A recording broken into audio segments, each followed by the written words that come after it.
When I got out of the hospital, I went straight to the bar. I had 2 beers immediately because I didn't want to die. Dropped dead in the street and never have a couple of beers. But as I've gotten older, I'm 73. I never thought I'd live this long.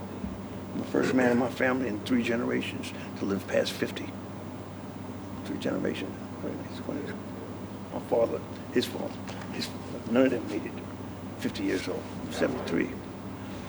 I still ain't figured out how I'm still here. But, and incremental didn't happen all at once. And it's still going on.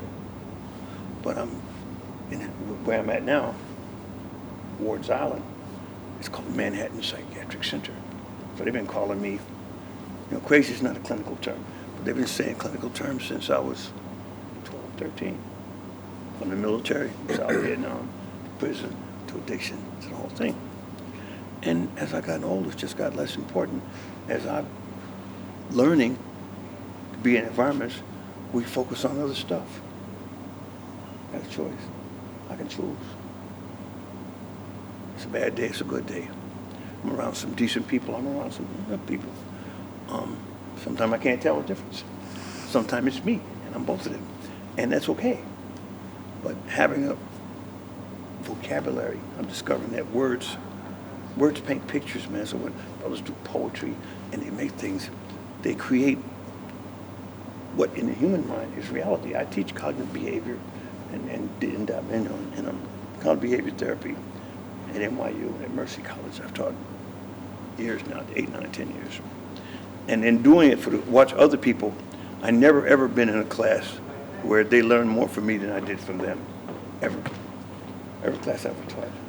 So when I hear what you're saying here and how other people look at us, when you say back to the mask again, and they see the mask, and they make their judgments, and they do that.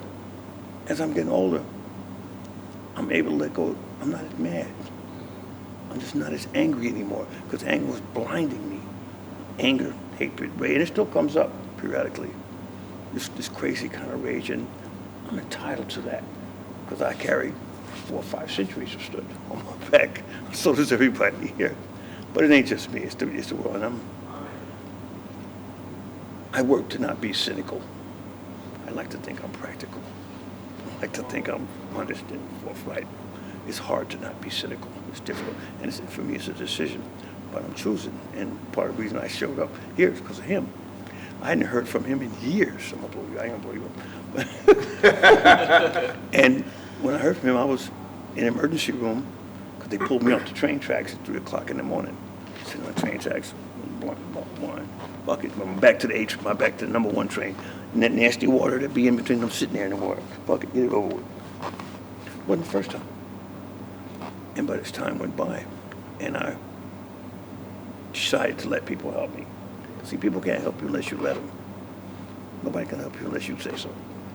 And once that's a big leap, man. It's a big, and it doesn't, for us, in our situation, everything diminishes you if you ain't careful. To ask for help diminishes you. To ask for help weakens you. To ask for help brings a whole lot of shit that makes it worse. You climbing on my ship, you carrying a brick. Bring water, baby. And so as I'm getting older, like I said, the concept of not being here forever is standing taller and taller every single morning I wake up. Damn, I'm still here. Shit, I win again. and I can take the initiative to fertilize that. And some days I'm better at it than I'm at others. And that's pretty much what it's going to be. And one day the clock is going to stop. The virus, the COVID changed because a lot of my peers in their 70s, early, mid-70s, my therapist, I've been in therapy 15 years, he's 84. My psych, he's in his 80s, they're both black men, they're extraordinary gentlemen. And to be able to get to look at the world through other people's eyes, and people that are willing to look at the world through yours, they're willing to take that challenge. So yeah, I can see why other people are calling me crazy. Sure, I can see it. If I'm not careful, I was just reading the papers, I'd say it, and this dude's crazy. He needs to be somewhere. I would say it. Especially if I wasn't privy to the other information. Nobody made an effort to bring that to me. You can only play the hand you dealt at the end of the day. You only got to play the hand you dealt. But here, as far as I'm concerned, I'm already winning. Everybody in this room, if you're in this room, you're working. You're winning right now. If you're in one of these seats, you win. And it's important to keep that in mind because we'll all separate and go different directions. And you'll be at a cocktail party. You'll be uptown. You'll be someplace else. And we'll be around people that don't know anything about what's at this circle. And so now, I have to be sure that I carry that. I put that somewhere. You know, at least as best I could. And there's some days I'm better at it than I'm at others. That's okay. I'm a person. I don't have to be perfect. I don't have to be God. I ain't got to be those things. I don't carry the weight of a whole society, of a whole ethnic group, or race for 5 centuries. I'm not carrying that. I don't have to. I shouldn't have to. I won't. That's pretty much it.